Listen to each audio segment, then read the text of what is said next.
S'il y a un espoir, écrivait Winston, il réside chez les prolétaires. S'il y avait un espoir, il devait en effet se trouver chez les prolétaires, car là seulement, dans ces fourmillantes masses dédaignées, 85% de la population de l'Océania, pourrait naître la force qui détruirait le parti. Le parti ne pouvait être renversé de l'intérieur. Ses ennemis, s'il en avait, ne possédaient aucun moyen de se grouper, même de se reconnaître les uns les autres. Si même la légendaire fraternité existait, ce qui était possible, il était inconcevable que ses membres puissent se rassembler en nombre supérieur à 2 ou 3. La rébellion, chez eux, c'était un regard des yeux, une inflexion de voix, au plus un mot chuchoté à l'occasion. Mais les prolétaires n'auraient pas besoin de conspirer, si seulement ils pouvaient, d'une façon ou d'une autre, prendre conscience de leur propre force. Ils n'avaient qu'à se dresser et se secouer comme un cheval qui s'ébroue pour chasser les mouches. S'ils le voulaient, ils pouvaient dès le lendemain souffler sur le parti et le mettre en pièces. Sûrement, tôt ou tard, il leur viendrait à l'idée de le faire. Et pourtant, il se souvint qu'une fois, alors qu'il descendait une rue bondée de gens, une effrayante clameur d'une centaine de voix, des voix de femmes, avait éclaté un peu plus loin dans une rue transversale. C'était un formidable cri de colère et de désespoir, un « oh » profond et retentissant, dont l'écho se prolongeait comme le son d'une cloche. Son cœur avait bondi. « On a commencé », avait-il pensé. « Une émeute. À la fin, les prolétaires brisent leurs chaînes. » Quand il arriva à l'endroit du vacarme, ce fut pour voir une cohue de 200 ou 300 femmes pressées autour des étals d'un marché en plein air. Elles avaient des visages aussi tragiques que si elles avaient été les passagers condamnés d'un bateau en train de sombrer. Mais à ce moment, le désespoir général se brisa en une multitude de querelles individuelles. Il apparut qu'à un des étals, on vendait des casseroles de fer blanc. C'était une camelote misérable, mais les ustensiles de cuisine étaient toujours difficiles à obtenir. Le stock s'était brusquement épuisé. Les femmes qui avaient réussi à en avoir, poussées et bousculées par les autres, essayaient de se retirer avec leurs casseroles, tandis que des douzaines d'autres criaient autour de l'étal, accusaient le vendeur de favoritisme et prétendaient qu'il avait des casseroles en réserve quelque part. Il y eut une nouvelle explosion de glapissements. 2 femmes énormes, dont l'une avait les cheveux défaits, s'étaient emparées de la même casserole et essayaient de se l'arracher l'une l'autre des mains. Elles tirèrent violemment toutes deux un moment, puis le manche se détacha. Winston les regarda avec dégoût. Pourtant, quelle puissance presque effrayante avait un moment sonné dans ce cri jailli de quelques centaines de gosiers seulement. Comment se faisait-il qu'il ne pouvait jamais crier ainsi pour des raisons importantes? Winston écrivit. Ils ne se révolteront que lorsqu'ils seront devenus conscients, et ils ne pourront devenir conscients qu'après s'être révoltés. Cela, pensait-il, pourrait presque être une transcription de l'un des manuels du parti. Le parti prétendait naturellement avoir délivré les prolétaires de l'esclavage. Avant la Révolution, ils étaient hideusement opprimés par les capitalistes. Ils étaient affamés et fouettés. Les femmes étaient obligées de travailler dans des mines de charbon. Les femmes, d'ailleurs, travaillaient encore dans des mines de charbon. Les enfants étaient vendus aux usines à l'âge de 6 ans. Mais en même temps que ces déclarations, en vertu des principes de la double pensée, le parti enseignait que les prolétaires étaient des inférieurs naturels, qui devaient être tenus en état de dépendance comme les animaux, par l'application de quelques règles simples. En réalité, on savait peu de choses des prolétaires. Il n'était pas nécessaire d'en savoir beaucoup. Aussi longtemps qu'ils continueraient à travailler et à engendrer, leurs autres activités seraient sans importance. Laissés à eux-mêmes comme le bétail lâché dans les plaines de l'Argentine, ils étaient revenus à un style de vie qui leur paraissait naturel, selon une sorte de canon ancestral. Ils naissaient, ils poussaient dans la rue, ils allaient au travail à partir de 12 ans. Ils traversaient une brève période de beauté florissante et de désir. Ils se mariaient à 20 ans, étaient en pleine maturité à 30 et mouraient pour la plupart à 60 ans. Le travail physique épuisant, le souci de la maison et des enfants, les querelles mesquines entre voisins, les films, le football, la bière et surtout le jeu, formaient tout leur horizon et comblaient leurs esprits. Les garder sous contrôle n'était pas difficile. Quelques agents de la police de la pensée circulaient constamment parmi eux, répandaient de fausses rumeurs, notaient et éliminaient les quelques individus qui étaient susceptibles de devenir dangereux. On n'essayait pourtant pas de les endoctriner avec l'idéologie du parti. Il n'était pas désirable que les prolétaires puissent avoir des sentiments politiques profonds. Tout ce qu'on leur demandait, c'était un patriotisme primitif, auquel on pouvait faire appel chaque fois qu'il était nécessaire de leur faire accepter plus d'heures de travail ou des rations plus réduites. Ainsi, même quand ils se fâchaient, comme ils le faisaient parfois, leur mécontentement ne menait nulle part, car il n'était pas soutenu par des idées générales. Ils ne pouvaient le concentrer que sur des griefs personnels et sans importance. Les maux plus grands échappaient invariablement à leur attention. La plupart des prolétaires n'avaient même pas de télécran chez eux. La police civile elle-même se mêlait très peu de leurs affaires. La criminalité à Londres était considérable. Il y avait tout un État dans l'État, fait de voleurs, de bandits, de prostituées, de marchands de drogue, de hors-la-loi de toutes sortes. Mais comme cela se passait entre prolétaires, cela n'avait aucune importance. Pour toutes les questions de morale, on leur permettait de suivre leur code ancestral. Le puritanisme sexuel du parti ne leur était pas imposé. L'inversion sexuelle n'était pas punie. Le divorce était autorisé. Entre parenthèses, la dévotion religieuse elle-même aurait été autorisée si les prolétaires avaient manifesté par le moindre signe qu'ils la désiraient ou en avaient besoin. Ils étaient au-dessous de toute suspicion. Comme l'exprimait le slogan du parti, les prolétaires et les animaux sont libres. Winston se baissa et gratta avec précaution son ulcère variqueux qui commençait à le démanger. Ce à quoi on revenait invariablement était l'impossibilité de savoir ce qu'avait réellement été la vie avant la Révolution. Il prit dans son tiroir un exemplaire d'un manuel d'histoire à l'usage des enfants, qu'il avait emprunté à Madame Parsons, et se mit à en copier un passage dans son journal. Le voici. Anciennement, avant la glorieuse Révolution, Londres n'était pas la superbe cité que nous connaissons aujourd'hui. C'était une ville sombre, sale, misérable, où presque personne n'avait suffisamment de nourriture, où des centaines et des milliers de pauvres gens n'avaient pas de chaussures aux pieds, ni même de toit sous lequel ils puissent dormir.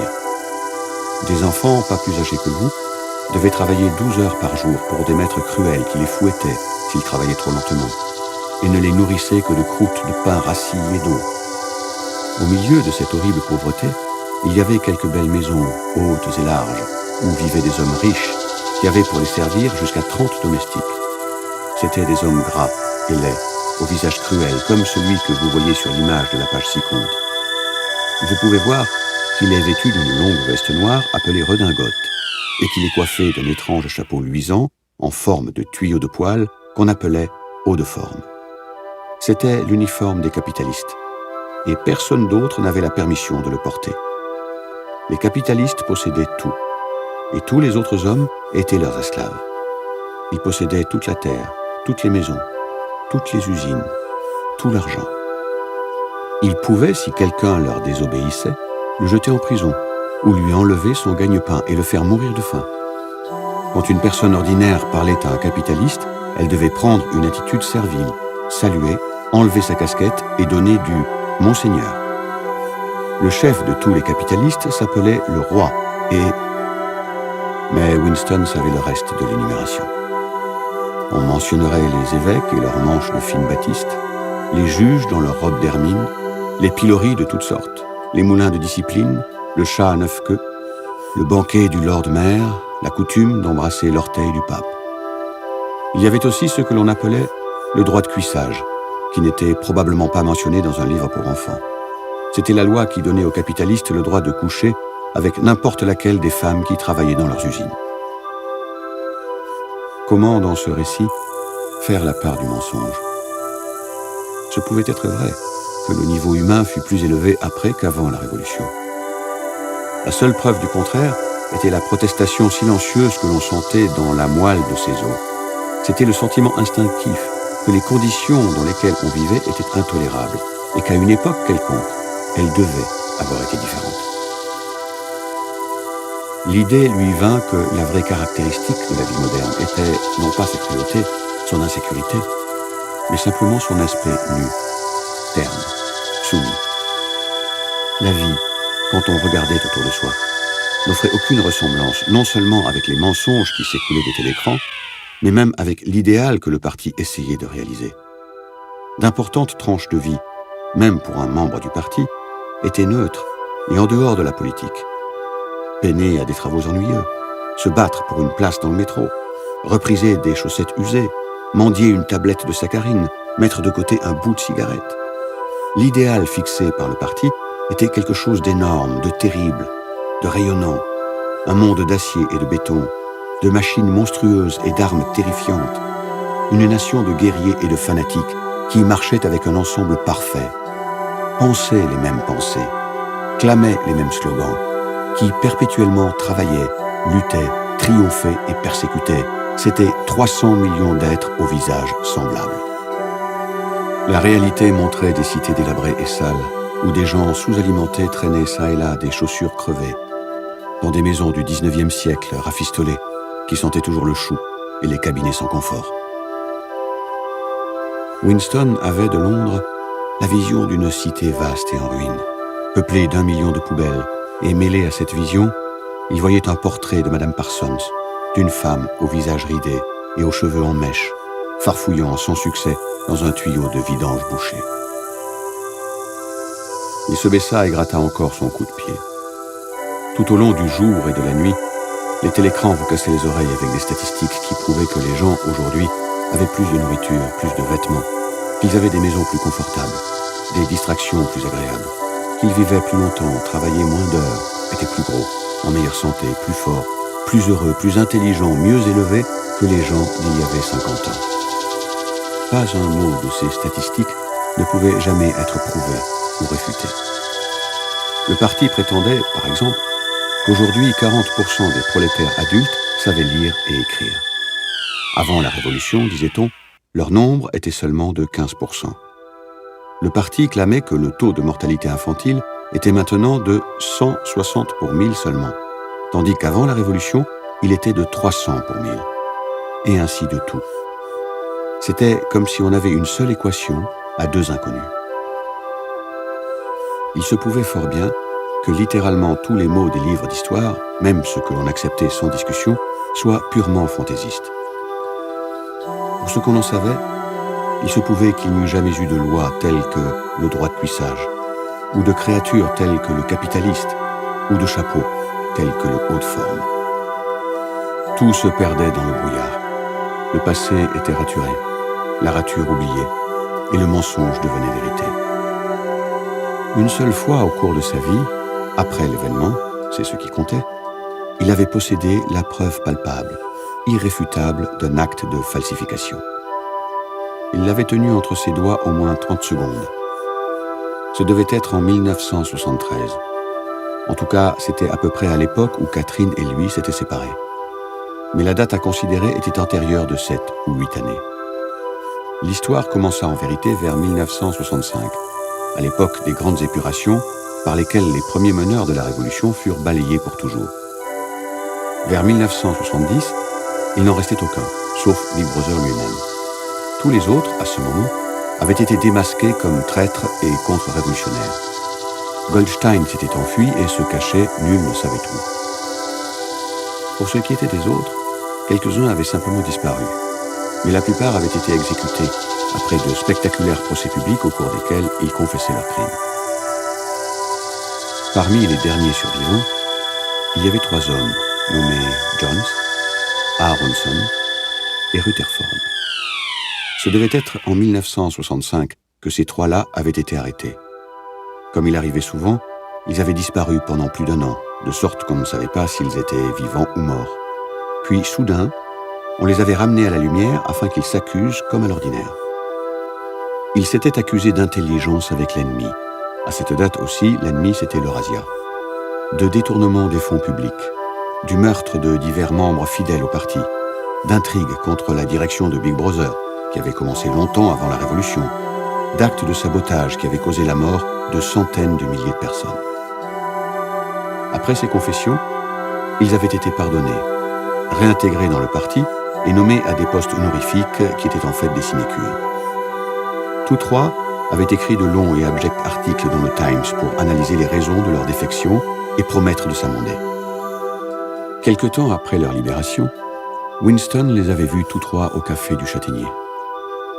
Il se rappelait cette sorte de fascination terrifiée qui l'avait incité à les regarder du coin de l'œil. C'étaient des hommes beaucoup plus âgés que lui, des reliques de l'ancien monde, les dernières grandes figures peut-être des premiers jours héroïques du parti. Le prestige de la lutte clandestine et de la guerre civile s'attachait encore à eux dans une faible mesure.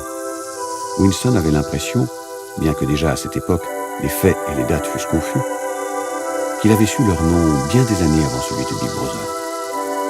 Mais ils étaient aussi des hors-la-loi, des ennemis, des intouchables dont le destin inéluctable était la mort dans une année ou deux. Aucun de ceux qui étaient tombés une fois entre les mains de la police de la pensée n'avait jamais en fin de compte échappé. C'étaient des corps qui attendaient d'être renvoyés à leur tombe. Aux tables qui les entouraient, il n'y avait personne. Il n'était pas prudent d'être même seulement vu dans le voisinage de telles personnes.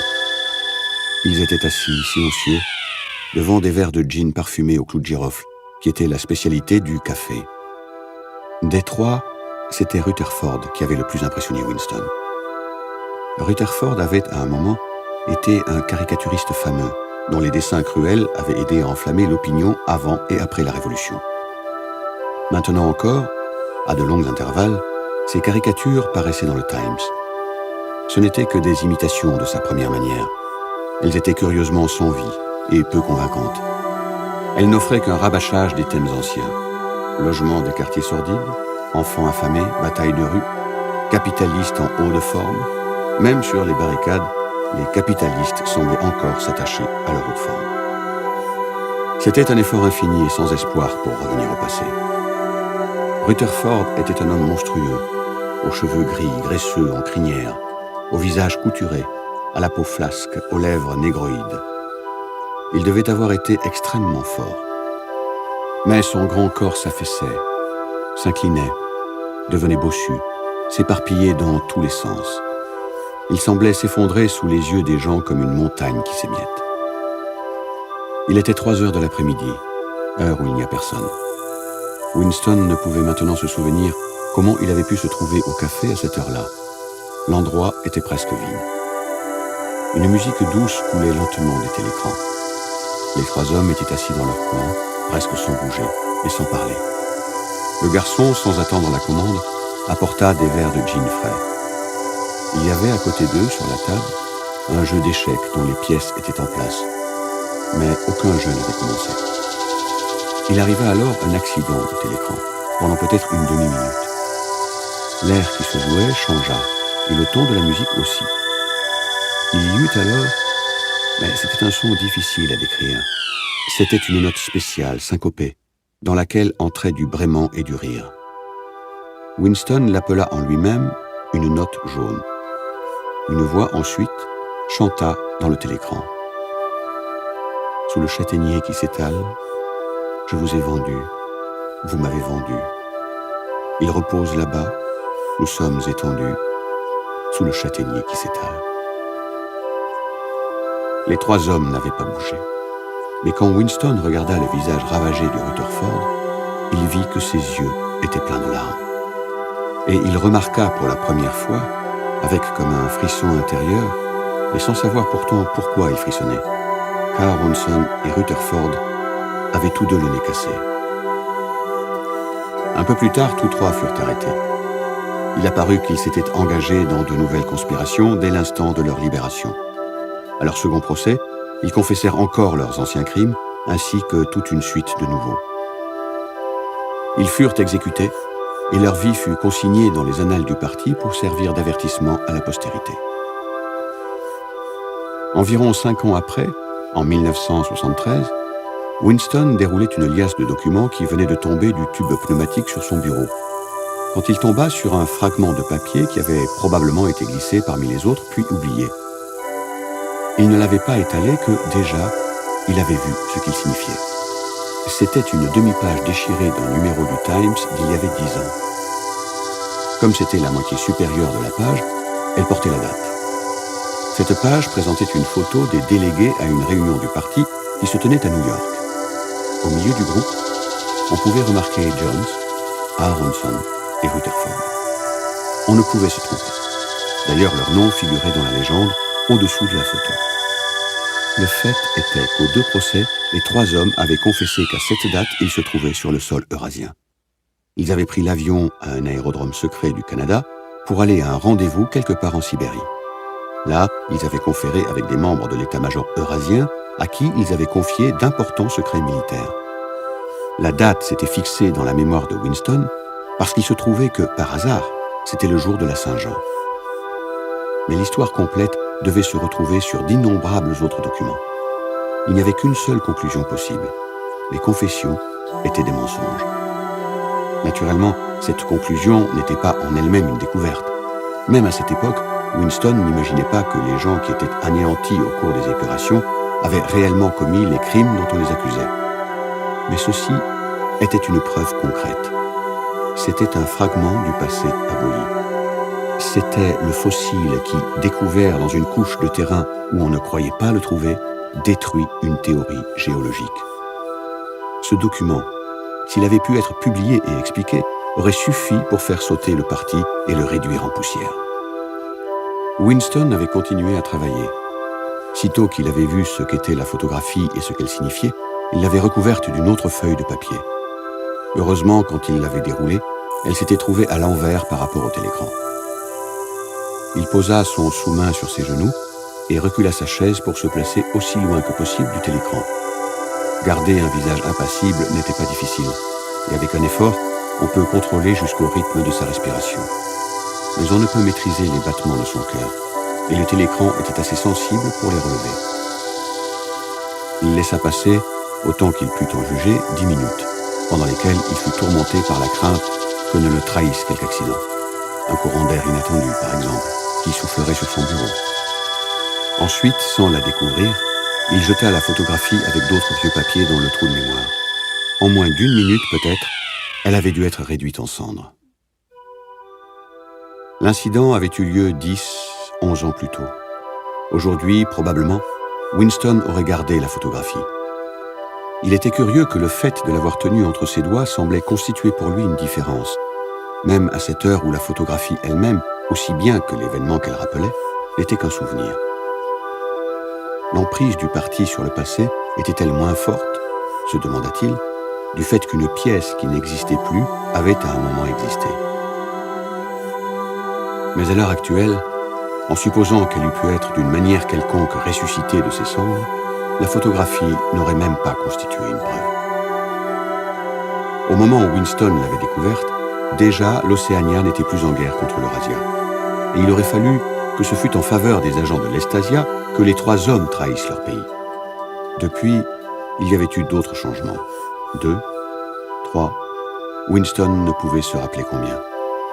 Très probablement, les confessions avaient été réécrites et réécrites encore, si bien que les faits et dates primitifs n'avaient plus la moindre signification.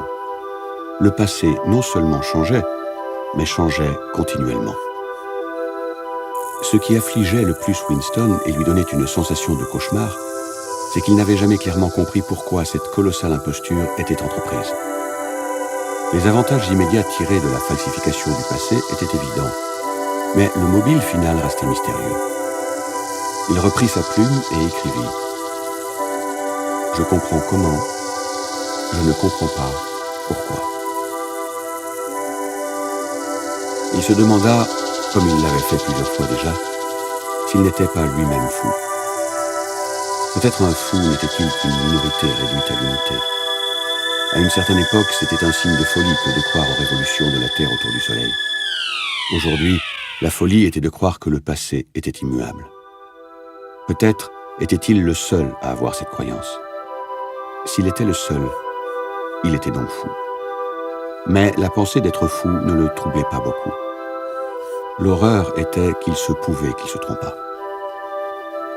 Il prit le livre d'histoire élémentaire et regarda le portrait de Big Brother qui en formait le frontispice. Les yeux hypnotiseurs le regardaient dans les yeux.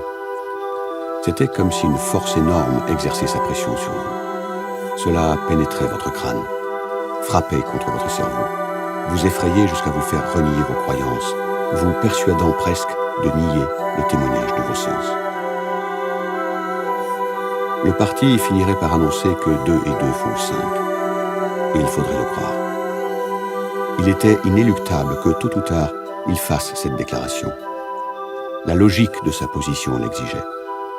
Ce n'était pas seulement la validité de l'expérience, mais l'existence même d'une réalité extérieure qui était tacitement niée par sa philosophie. L'hérésie des hérésies était le sens commun.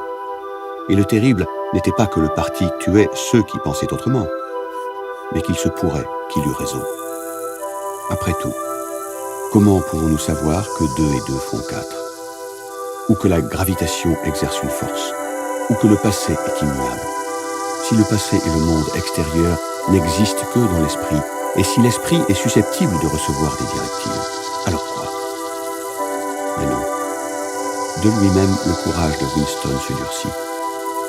Le visage d'O'Brien, qu'aucune association d'idées évidentes n'avait évoqué, se présenta à son esprit. Il sut, avec plus de certitude qu'auparavant, qu'O'Brien était du même bord que lui. Il écrivait son journal pour O'Brien. Ah, O'Brien.